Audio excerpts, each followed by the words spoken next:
कुछ न कुछ अपना क्रिएटिव एक्टिविटी करती रहती है, सुई धागा लेके बैठ जाएगी, कुछ तो करती रहेगी, रिलैक्स करने के लिए भी उसने व्यवस्था रखती है। अगर मां की गतिविधि को ढंग से ऑब्जर्व करोगे तो भी आपको एज ए स्टूडेंट अपना टाइम मैनेजमेंट का महत्व क्या होता है, और टाइम मैनेजमेंट ने 2 घंटे 4 घंटे 3 घंटे ये नहीं, माइक्रो मैनेजमेंट चाहिए। किस विषय को कितना टाइम देना है, किस काम को कितना टाइम देना है, और इतना बंधन भी नहीं डालने हैं कि बस 6 दिन तक ये करूंगा ही नहीं क्योंकि मुझे पढ़ना है। फिर तो आप थक जाओगे। आप ढंग से उसको डिस्ट्रीब्यूट कीजिए समय को, जरूर आपको लाभ होगा। धन्यवाद।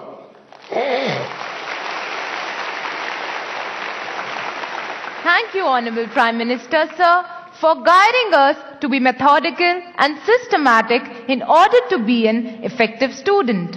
Honorable Prime Minister, sir, Rupesh Kashyap, hailing from Bastar district of Chhattisgarh, is known for his distinctive tribal art, the enchanting Chitrakoot waterfalls, and the finest quality of bamboo. Rupesh is present here with us and needs your advice on a topic that is of vital significance. Rupesh, please ask your question. Good morning, Honorable Prime Minister, sir. My name is Rupesh Kashyap. I am a student of class 9 from Swami Atmanand Government English. Camera उस बच्ची पे लगाइए। हाँ। From Swami Atmanand Government English Medium School, Darwa, District Bastar, Chhattisgarh. Sir, my question is, how can I avoid unfair means in exams? Thank you, sir. Thank you, Rupesh. Honorable Prime Minister, sir, from the heritage city of Jagannath Puri, the spiritual capital of Odisha, famed for its magnificent cone-shaped layout, Rath Yatra, and serene beaches, Tanmay Biswal seeks your guidance on a similar issue. Tanmay, please ask your question. Honorable Prime Minister, sir, Namaskar. My name is Tanmay Biswal. I am a student of Jawahar Navodaya Vidyalaya, Konark, Puri, Odisha. My question to you, sir, is how to eliminate cheating or copying activities of the students during examination. Kindly guide me on this. Thank you, sir. तन्मय, माननीय प्रधानमंत्री जी, रुपेश और तन्मय परीक्षा में अनुचित साधनों के प्रयोग से कैसे बचा जाए, इस विषय पर आपका मार्गदर्शन चाहते हैं। श्रद्धेय प्रधानमंत्री जी। मुझे खुशी हुई कि हमारे विद्यार्थियों को भी ये लग रहा है कि परीक्षा में जो गलत प्रैक्टिसेस होती हैं, माल प्रैक्टिसेस होती हैं, उसका कोई रास्ता खोजना चाहिए।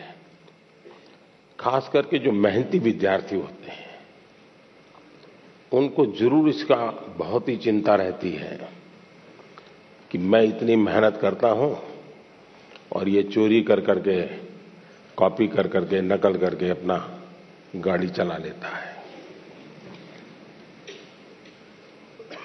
पहले भी शायद चोरी तो करते होंगे लोग, नकल तो करते होंगे, लेकिन छुप छुप करके करते होंगे।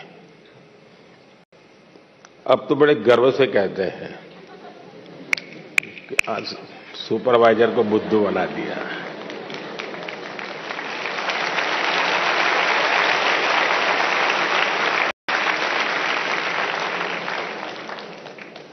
ये जो मूल्यों में बदलाव आया है वो बहुत खतरनाक है,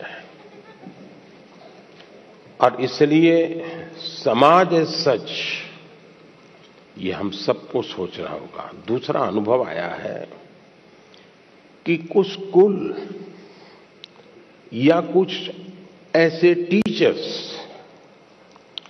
जो ट्यूशन क्लासेस चलाते हैं, उनको भी लगता है कि मेरा स्टूडेंट अच्छे तरह से निकल जाए क्योंकि मैंने उसके माँ बाप से पैसे लिए हैं, कोचिंग करता था, तो वे भी उसको गाइड करते हैं, मदद करते हैं नकल करने के लिए। करते हैं ऐसे टीचर होते हैं ना, नहीं होते? तो बोलिए ना। हाँ, और उसके कारण भी दूसरा मैंने देखा है कि कुछ स्टूडेंट पढ़ने में तो टाइम नहीं लगाते, लेकिन नकल करने के तरीके ढूंढने में बड़े क्रिएटिव होते हैं।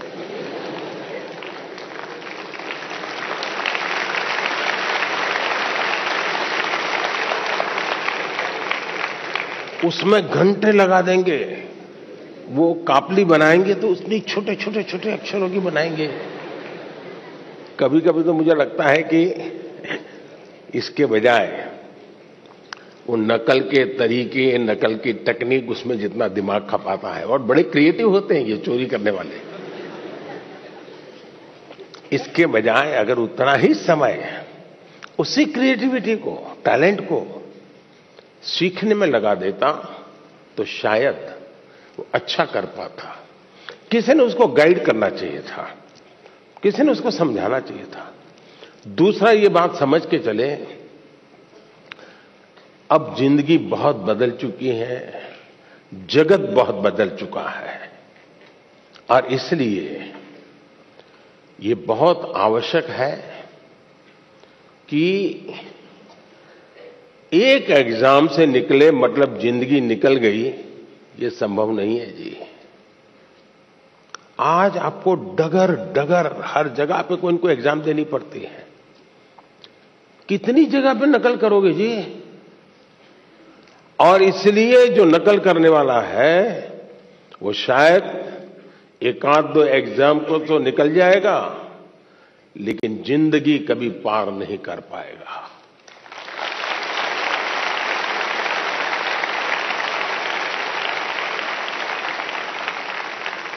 नकल से जिंदगी नहीं बन सकती है। हो सकता है एग्जाम में मार्क्स इधर उधर करके ले आए, लेकिन कहीं न कहीं तो क्वेश्चनेबल होगा ही। और इसलिए ये वातावरण हमको बनाना होगा कि एक आध एग्जाम में तुमने नकल की, हो गया, तुम निकल गए, लेकिन आगे चल करके शायद तुम जिंदगी में फंसे रहोगे। दूसरा, जो विद्यार्थी कड़ी मेहनत करते हैं उनसे भी मैं कहूंगा कि आपकी मेहनत आपकी जिंदगी में रंग लाएगी। हो सकता है कोई ऐसा ही फालतू 2-4 मार्क्स आपसे ऊपर ले जाएगा, लेकिन वो कभी भी आपकी जिंदगी की रुकावट नहीं बन पाएगा। आपके भीतर की जो ताकत है, आपके भीतर की जो ताकत है, वही ताकत आपको आगे ले जाएगी। कृपा करके उसको तो फायदा हो गया, चलो मैं भी उस रास्ते पर चल पड़ूं, ऐसा कभी मत करना, कभी मत करना दोस्तों। एग्जामें तो आती हैं जाती हैं, हमें जिंदगी जीनी है, जी भर के जीनी है, जीतते जीतते जिंदगी जीनी है। और इसलिए हमें शॉर्टकट की तरफ नहीं जाना चाहिए। और आप तो जानते हैं, रेलवे स्टेशन पर आपने देखा होगा, हर रेलवे स्टेशन पे पटरी जहां होती है ना, वहां ब्रिज होता है। तुम लोग ब्रिज पे जाना पसंद नहीं करते, पटरी कूद करके जाते हैं। कोई कारण नहीं है, बस मजा आता है। तो वहां लिखा है shortcut will cut you short.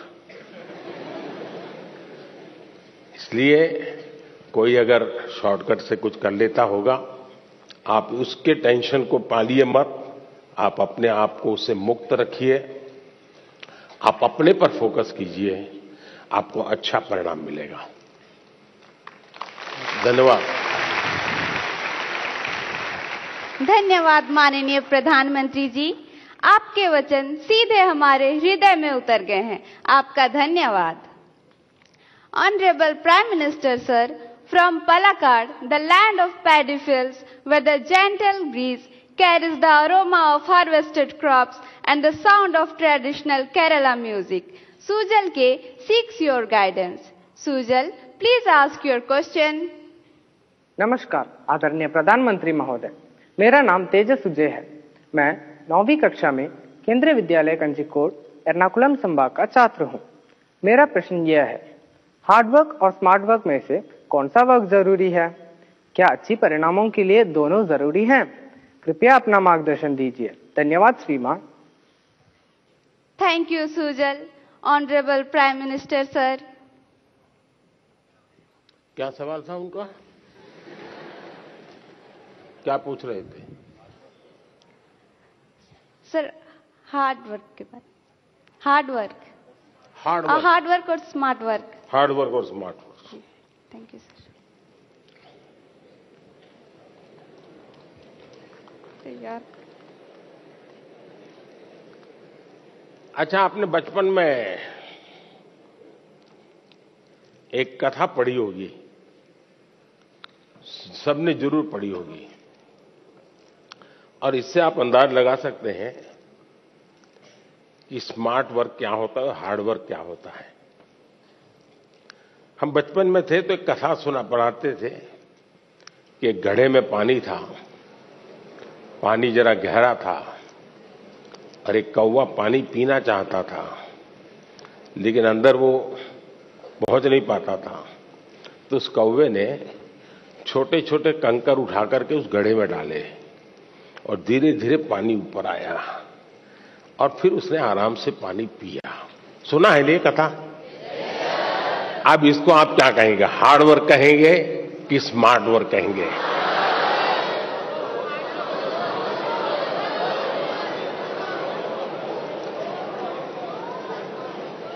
और देखिए, ये जब कथा लिखी गई ना, तब स्ट्रॉ नहीं था, वरना एक कौवा बाजार में जाके स्ट्रॉ लेके आता। देखिए, कुछ लोग होते हैं जो हार्ड वर्क ही करते रहते हैं, कुछ लोग होते हैं जिनके जीवन में हार्ड वर्क का नामो निशान नहीं होता है, कुछ लोग होते हैं जो हार्डली स्मार्ट वर्क करते हैं, और कुछ लोग होते हैं जो स्मार्टली हार्ड वर्क करते हैं।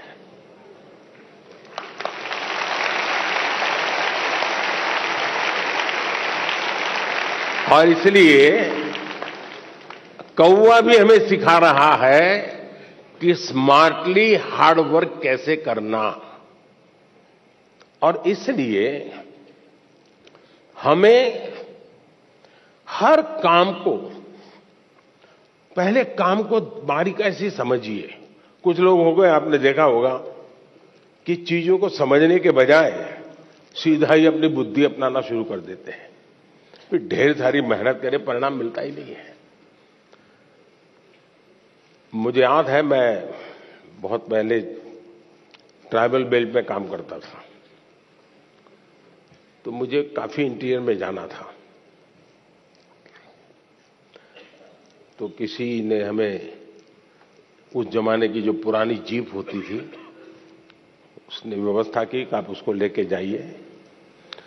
अब सुबह हम कोई 5:30 बजे निकलने वाले थे, लेकिन हमारी जीप चली नहीं रही थी।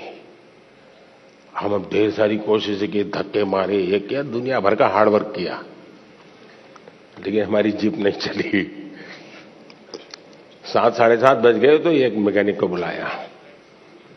अब मैकेनिक ने मुश्किल से 2 मिनट लगाया होगा और 2 मिनट में उसने ठीक कर दिया। और फिर वो कहे, साहब 200 रुपये देने पड़ेंगे। मैंने कहा, यार 2 मिनट का 200 रुपया? बोले, साहब ये 2 मिनट का 200 रुपया नहीं है, ये 50 साल के अनुभव का 200 रुपया है। जो लोग खुद के सामर्थ्य को नहीं जानते, उनको सामर्थ्यवान बनने में बहुत सारी रुकावटें आती हैं। इसलिए इस स्थिति को जानना, ये अपने आप में ईश्वर ने आपको शक्ति दी है, आपके टीचर्स ने शक्ति दी है, आपके परिवार ने शक्ति दी है। और मैं तो चाहूंगा हर मां बाप से, आप बच्चों का सही मूल्यांकन कीजिए, उनको उनके अंदर हीन भावना पैदा होने मत दीजिए। लेकिन सही मूल्यांकन कीजिए। कभी कभी आप लोग उसको कोई बहुत बड़ी महंगी चीज लानी है तो आप आराम से उसको कहें, नहीं भैया अपने घर की इतनी ताकत नहीं है, ये चीज हम नहीं ला पाएंगे, ऐसा करो 2 साल इंतजार करो, उसमें कुछ बुरा नहीं है। अगर आप घर की स्थिति के संबंध में बच्चे से एनालिसिस करते हैं तो उसमें कुछ बुरा नहीं है। और इसलिए हम एक सामान्य स्तर के व्यक्ति हैं और ज्यादातर लोग सामान्य स्तर के ही होते हैं जी। एक्स्ट्रा ऑर्डिनरी बहुत कम लोग होते हैं जी। लेकिन सामान्य लोग असामान्य काम करते हैं और जब सामान्य व्यक्ति असामान्य काम करते हैं तब वो कहीं ऊंचाई पर चले जाते हैं, एवरेज के मानदंड को तोड़ करके निकल जाते हैं।